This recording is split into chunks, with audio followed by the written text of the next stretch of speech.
إن الحمد لله نحمده ونستعينه ونعوذ به من شرور أنفسنا ومن سيئات أعمالنا. من يهد الله فهو المهتدي ومن يضلل فلا هادي له. أشهد أن لا إله إلا الله وأشهد أن محمدا عبده ورسوله وصلى الله على سيدنا محمد وعلى آله وصحبه وسلم تسليما كثيرا. أما بعد. Adá ọpẹ́ fún Ọlọ́run ọba tí ó fi àjùlọ rẹ̀ fífi ń jẹ́ ọba lé wa lórí láti àná títí di àsìkò tí a wà yìí. A bẹ̀ Ọlọ́run subhanahu wa ta'ala kó má ṣàgbà ọpẹ́ wa. Ìkẹ́ Ọlọ́run àti ìgẹ́ Ọlọ́run má ṣàbá wa sí fún Ànábì wa Muhammad sallallahu alaihi wasallam. Ìkẹ́ Ọlọ́run àti ìgẹ́ rẹ̀ Ọlọ́run má ṣàbá wa sí fún àwọn ará ilé Ànábì wa Muhammad àti àwọn sàhábà àti gbogbo àwọn tí wọ́n gbà fún wọn títí di ọjọ́ ọ̀gbẹ́ndé. Amma ba'd. Ibadallah, ẹ̀yin ẹrúsìn Ọlọ́run. Fa innal falaha huwa ghayatu kulli insan. A rí wípé gbogbo àwa ọmọ ènìyàn tí a wà lórí ilẹ̀ Ọlọ́run ọba, tí wọ́n bá béèrè lọ́wọ́ wa wípé kí ni lòkèlódò wa, kí ló dálé lórí, gbogbo pẹ́pẹ́ ń kúrú wa lórí ọ̀rọ̀ ayé àti lórí ọ̀rọ̀ ẹ̀sìn, kí la fẹ́ àṣe. Àárín ló gbogbo wa á sọ pé abẹ́ sọ oríire náà ni. Ìyẹn ló sì fi fà tó fi já sí wípé kò sí nínú ẹ̀dá Ọlọ́run kódà kó já sí wípé iṣẹ́ olórí ibú ló ń ṣe tí ó wá sọ pé orí ibú lòun fẹ́ ṣe, gbogbo èèyàn náà ló fẹ́ sọ oríire. Ìyẹn ló sì fi fà tó fi já sí wípé orí ibú ó jẹ́ gbólóhùn tí èèyàn àtàlìjọ̀nú tó kórìíra jùlọ, kódà kó já sí pé ìwà bẹ́ẹ̀ òun náà lè yẹn wù. Ìbáraẹ̀lá ẹ̀yẹ rúṣọ Ọlọ́run. Nínú ìṣòro èyí tó ń kojú ọmọ ènìyàn láti ọjọ́ tó ti pẹ́, òun náà ní wípé bóò lọmọ ènìyàn ó ṣe dá kí ló lè fa orí ibú fún, kí sì ló lè sọ di olóríire. Eléyìí jẹ́ ìṣòro èyí tó ti pẹ́ fún ọmọ ènìyàn, nítorí wípé ìmọ̀ lè ṣe yàtọ̀ láàrin oríire àtorí ibú. Ibẹ̀ ni orí ibú kan ti bẹ̀rẹ̀ fún yàn. Ọlọ́run bá mọ́sà sọ wa ń bẹ̀. Ẹ wá rí wípé Islam ó wá fi yé wa wípé èèyàn gbọ́dọ̀ máa gbé lórí ilẹ̀ láláì ní ìmọ̀ tí èèyàn fi ṣèyàtọ̀ kí ni oríire kí ni orí ibú. Torí wípé iṣẹ́ àìmọ̀ nípa méjèèjì, Islam ní òun lórí ibú tó tóbi jùlọ. Kódà kéèyàn má ti kó sínú orí ibú yẹn, àpẹẹrẹ pé èyí ní filé ayé lẹ̀ àbí kéèyàn sọ orí ibú tó kúrò ń bẹ̀ ni. Ọlọ́run mọ́sà sọ wa ń bẹ̀. Ìbáraẹ̀lá ẹ̀yẹ rúṣin Ọlọ́run. Tí ẹ bá wo àwùjọ wa, nùláhìzù biduni ta'abin anna mu'zama ikhwatina la yumayyizuna ash-shaqawa min as-sa'ada. A rí wípé ní àwùjọ wa ọ̀gọ̀rọ̀ èèyàn ní làákàyè wọn kò lè ṣe yàtọ̀ láàrin kí lóríire àti kí lórí ibú. Tá a bá sì wò oríire àtorí ibú, khalqani min khalqillah, ẹ̀dọ̀ Ọlọ́run làwọn méjèèjì. Ọlọ́run ló dóríire, Ọlọ́run ló sì dákẹ́ ọmọ ṣorí ibú. Kò wá sẹ́ni tó lè dáwọn méjèèjì mà tí kìí bá sẹ́ni tó dá wọn. Ọlọ́run sọ pé a'udhu billahi minash shaytanir rajim. Ala ya'lamu man khalaq wa huwa al-latiful khabir. Ọlọ́run ní sẹ́ fẹ́ máa ẹ̀dá mi tó nìní, èmi ọba aláàánú, ọba tó ní ìmọ̀. Tí a bá wo inú Al-Qur'an, gbólóhùn orí ibú àtàwọn tí ó sórí ibú ó wá ní 29 times nínú Al-Qur'an Al-Karim. Tí a bá sì wọnú Al-Qur'an bákan náà, gbólóhùn oríire àtàwọn tí ó ṣoríire ó wá ní 15 times. Ibẹ̀ yẹn làwọn onímọ̀ fi sọ wípé ajá sí pé àwọn tí ó ṣorí ibú wọ́n pọ̀ jù àwọn tí ó ṣoríire lọ. Ọlọ́run kó fi mí àti ẹ̀yin sínú àwọn tí ó ṣoríire. Ibadallah, ẹ̀yẹ ń sọ Ọlọ́run. Falinanzur ila majalibi shaqawa linattaqiha. Ẹ jẹ́ ká wá béèrè lọ́wọ́ Al-Qur'an wípé nínú ìdájọ́ ti Al-Qur'an, kí ni àwọn nǹkan tí Qur'an sọ pé ó lè fa orí ibú fún yàn. Tí èèyàn bá ti dá orí ibú mọ̀, kò ní ìdí kó máa wá ọ̀nà oríire káàkiri. Tí èèyàn bá ti dá orí ibú mọ̀, kò ní tún máa béèrè ọ̀nà oríire, torí pé yóò ti mọ̀ pé ìdàkejì ọ̀nà yìí òun ni ọ̀nà tó dára. Ọ̀kan náà sàhábà Ànábì, à ń pè ní Hudhayfah ibn al-Yaman, Ọlọ́run mọ́sà bá wa yọ́nú sí. Nínú àṣà tiẹ̀ tí gbogbo àwọn èèyàn máa mà, òun ni wípé kèé béèrè nǹkan dáadáa lọ́wọ́ Ànábì. Bí àwọn nǹkan tí ó mú yàn sórí ibú, kí ni tí ó mú yàn wọnú iná, kí ni tí ó mú yàn ní ìbínú Ọlọ́run, àwọn ìbéèrè tó sà ní ṣe pẹ̀lú ìyà àti orí ibú ló máa ń béèrè lọ́wọ́ Ànábì sallallahu alaihi wasallam. òun náà wá sọ wípé àwọn èèyàn ẹlòmíì ní tó máa ń béèrè lọ́wọ́ ànábì ní kí lòun lè ṣe tó wọn lu àlùjánnà àmọ́ òun tóun ní tóun máa ń béèrè ní pé ànábì kí lèèyàn lè ṣe téèyàn lu ọ̀nà náà ó ní tó sì fà ní wípé wa kuntu as'aluhu makhafatan an aqa'a fi èmi ń béèrè bẹ́ẹ̀ torí wípé téèyàn bá dá ọ̀nà orí ibú mọ̀ kò ní mọ̀gbà tó wọ́n já sí ibẹ̀ ìyẹn ló pàtó fi já sí wípé a kì í sọ̀rọ̀ kí ló máa ń fa orí ire fún yàn kí ni tó máa ń fa orí ibú là máa ń sọ̀rọ̀ nípa rẹ̀ téèyàn bá ti wá dáàmà ọlọ́run wà á lò fún yàn láti gbé yàn jìnà sí ọ̀nà orí ibú Ibadallah tí ẹ bá wo náà Qur'an a rí wípé Qur'an ṣàlàyé fún wa wípé ìgbésẹ̀ méje lèyàn lè gbé láyé tí ó fi ṣe orí ibú látàyé kó tó dá kíyámà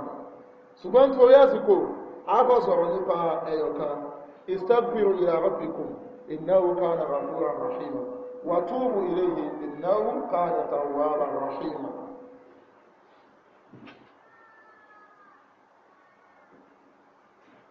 Alhamdulillah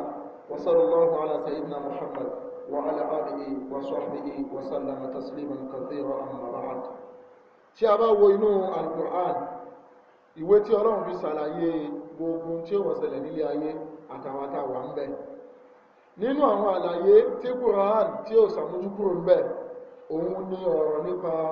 irú òlẹ́sẹ̀ lórí ayé tí ó fi pélé ayé sórí ibú tí ẹ bá ti sórí ibú láyé kò ní sórí rẹ̀ kíyámà ìyẹn ni Al-Qur'an fi wá fún wa ní tẹ́rì méje wípé ọ̀nà méje ni fún ẹni tó bá wù látọ̀dọ̀ ara rẹ̀ láti ṣú sí orí ibú ṣùgbọ́n ẹ̀yọ̀ kan bẹ́ẹ̀ lẹ́yìn tí Kùránì stress jù tó ní agbára jù tó jẹ́ sí wípé gbogbo bí tí Kùránì ti sọ̀rọ̀ in tí mo fẹ́ sọ yìí in tí fi máa ń gbẹ̀yìn ọ̀rọ̀ rẹ̀ náà ni wípé ulaika humul khasirun àwọn tó bá tọ̀ ọ̀nà yìí wọ́n sì orí ibú látàyè nù Ibadallah ẹ̀yẹ rúṣin ọlọ́run fa akbaru majlabati shaqawa ashirku billah nínú al-Qur'an Kùránì jí kó yí wa wípé nǹkan tó tètè fa orí ibú jù fún yàn tó yá sí pé èyí ó ṣe látàyé yóò wá ṣe jálẹ̀ tó bá lọ yá kìíyàmá òun náà ni kí èèyàn gbé ní ayé ṣẹbọ pẹ̀lú ọlọ́run ọba kí là ń pè ní ìṣẹbọ pẹ̀lú ọlọ́run Ibadallah èyí tó ń pè bẹ́ẹ̀ òun ni kí èèyàn sọ ọ̀rọ̀ tàbí kí èèyàn ṣe iṣẹ́ tí ó já sí wípé ọlọ́run sọ wípé a gbọ́dọ̀ gbé irú ọ̀rọ̀ bẹ́ẹ̀ àbí irú iṣẹ́ bẹ́ẹ̀ fún ẹlòmí tó bá yàtọ̀ sóhun ìwà gbé ẹlòmí ṣe déédéé ọlọ́run nínú ọ̀rọ̀ tàbí nínú iṣẹ́ a ń bèèrè pé yóò wá gbé kọjá ọlọ́run subhanahu wa ta'ala ìyẹn là ń pè lẹ́bọ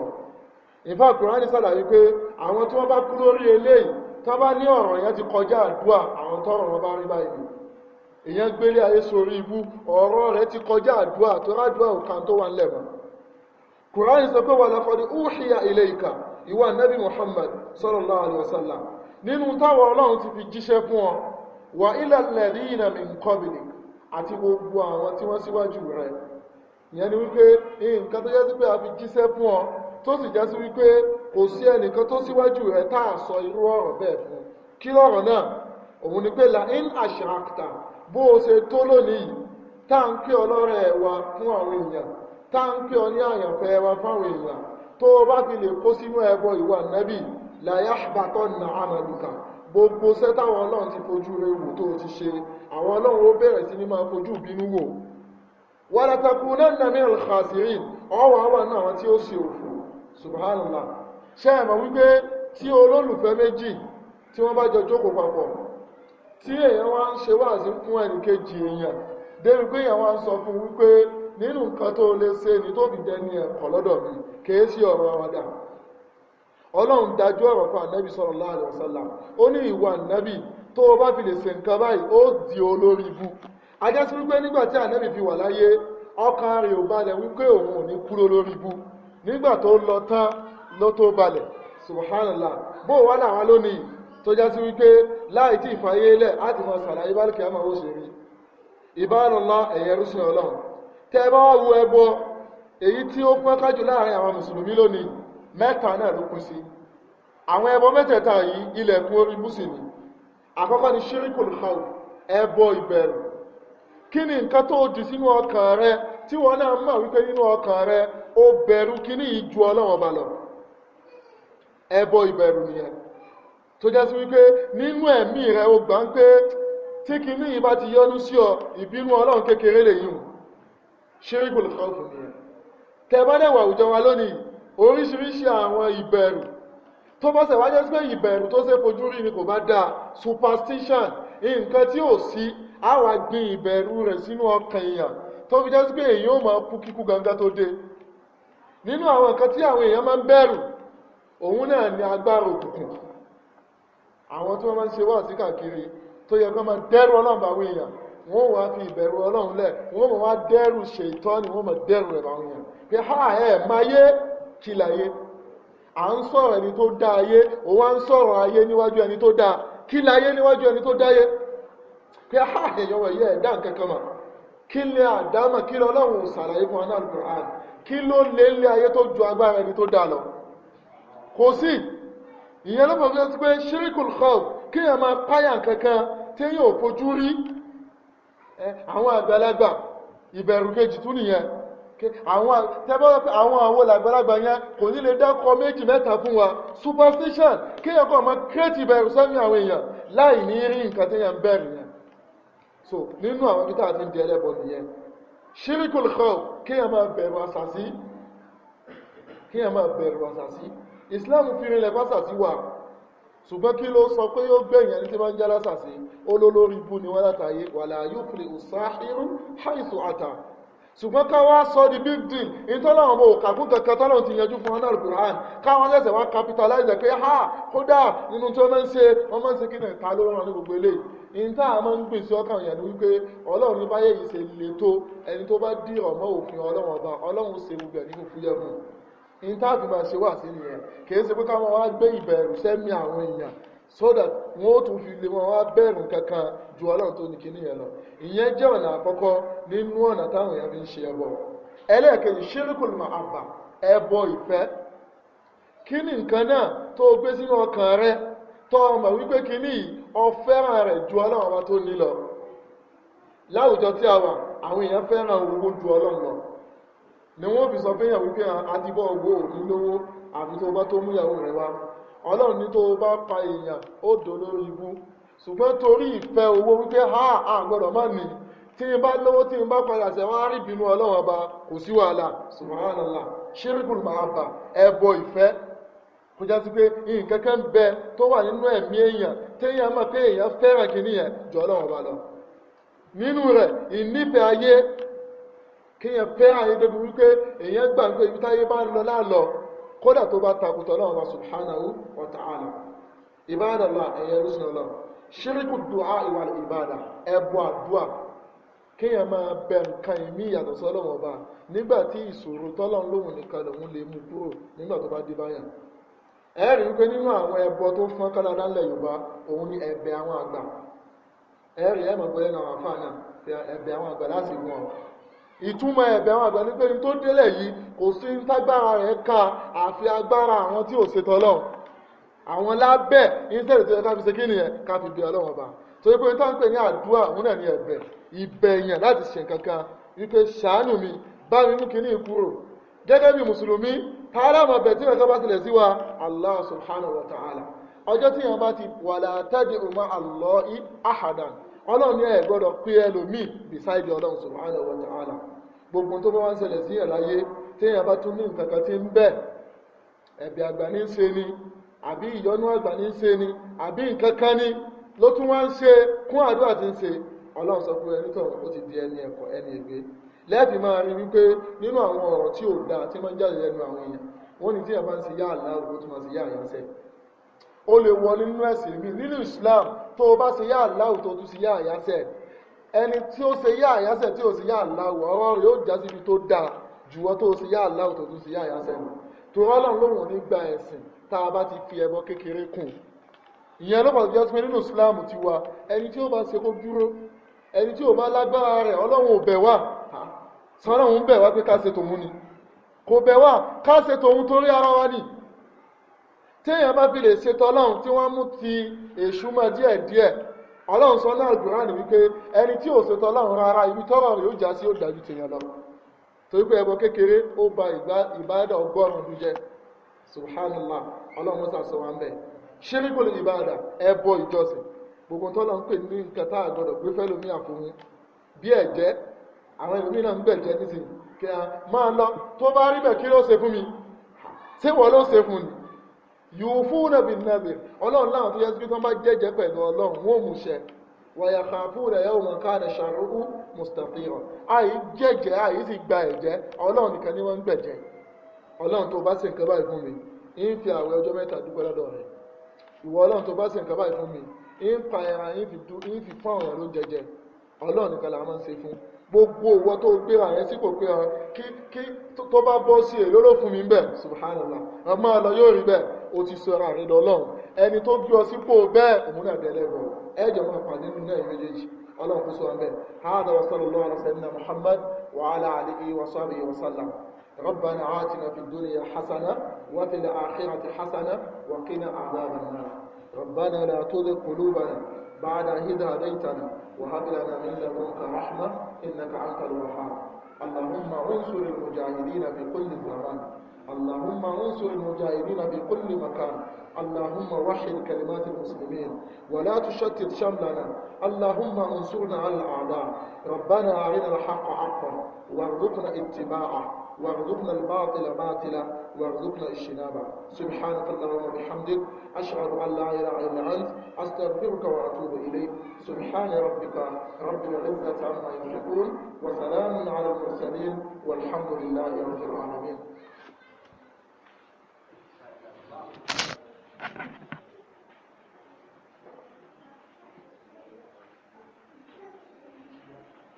الله أكبر الله أكبر أشهد أن لا إله إلا الله أشهد أن محمدا رسول الله حي على الصلاة حي على الفلاح قد قامت الصلاة قد قامت الصلاة الله أكبر الله أكبر لا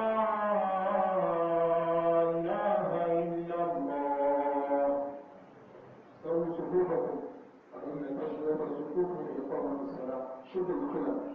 أجل في أفضل ما تسألين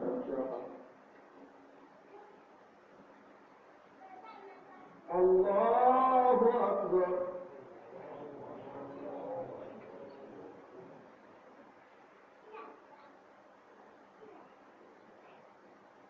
الحمد لله رب العالمين الرحمن الرحيم مالك يوم الدين إياك نعبد وإياك نستعين اهدنا الصراط المستقيم صراط الذين أنعمت عليهم غير المغضوب عليهم ولا الضالين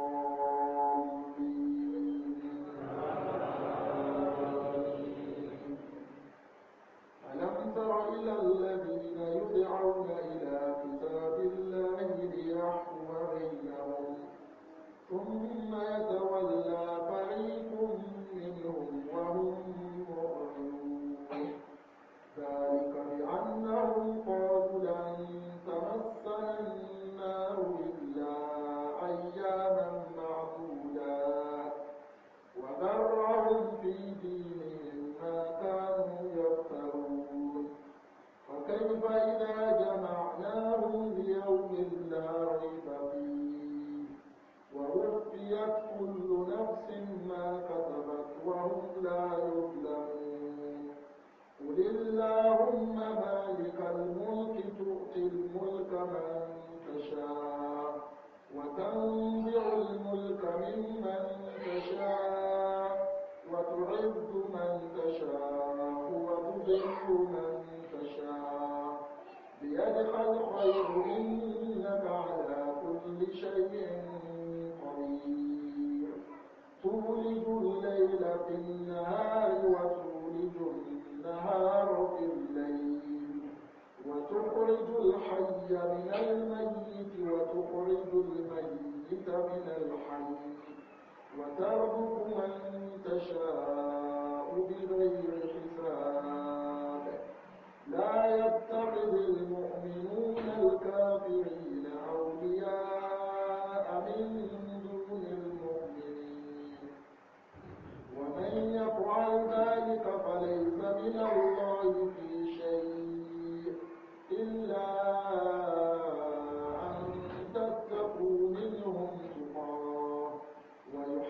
ويحذركم الله نفسه وإلى الله المصير. الله أكبر.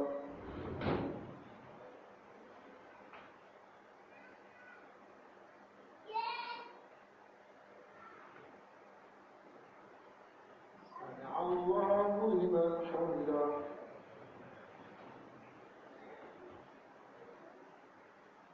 الله أكبر.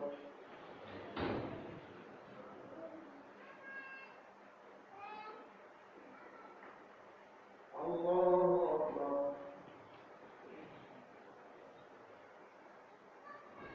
الله أكبر.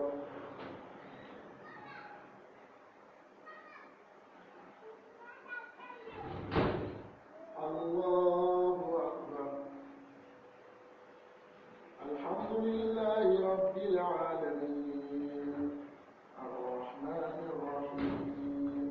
مالك يوم الدين إياك نعبد وإياك نستعين اهدنا الصراط المستقيم صراط الذين أنعمت عليهم غير المغضوب عليهم ولا الضالين.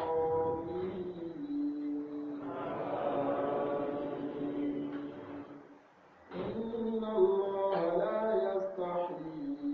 أن يضرب مثلا ما بعوضة فما فوقها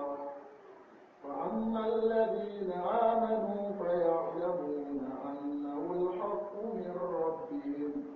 وأما الذين كفروا فيقولون ماذا أراد الله بهذا مثلا يضل به كثيرا ويهدي به كثيرا وما يضل به إلا الفاسقين الذين ينقضون عهد الله من بعد ميثاقه ويقطعون ما أمر الله به أن يوصل ويفسدون في الأرض أولئك هم الخاسرون. كيف تكفرون بالله وكنتم أمواتا فأحياكم ثم يميتكم ثم يحييكم ثم إليه تحشرون. الله أكبر.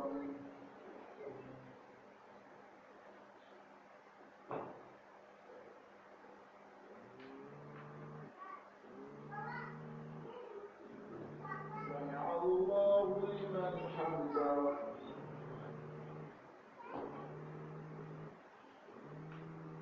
الله أكبر.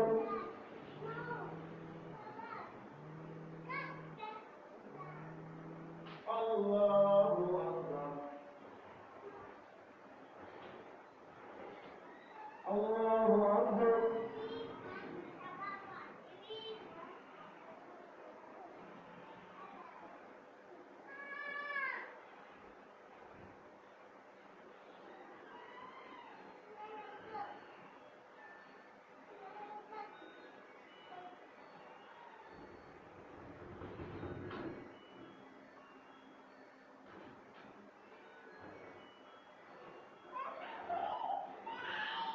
الله أكبر.